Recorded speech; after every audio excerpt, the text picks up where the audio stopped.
আসসালামু আলাইকুম প্রিয় শ্রমিক ভাই ও বোনেরা, সবাই লক্ষ্য করে শুনুন। আজকে আমাদের সাথে অন্যায় হচ্ছে, আপনাদের সাথে অন্যায় হবে না, এটা কেমনে ভাবলেন? আজকে আমাদের কিছু দাবি ছিল অল্প স্বল্প, এই দাবিগুলো তারা মানিয়ে নিতে পারতেছে না। তো আমরা এই আন্দোলন করছি, বেআইনি কোনো কাজ না। আমরা অন্যায়ের বিরুদ্ধে কথা বলবো, তাই যদি জীবন যায় যাক, সবাই একত্র হয়ে সবাই এক কথা বলি, তাহলে আমাদের দাবিগুলো আদায় করতে পারবো।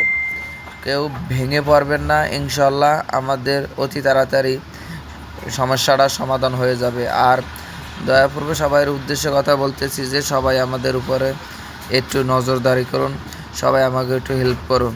সবাই যদি কথা না বলেন, আজকে আমাদের ফ্যাক্টরিতে এরকমের আন্দোলন চলতে আছে বা বেআইনি কাজ চলতে আছে, এরকমের তোমার অপরাধ বেড়েই চলছে।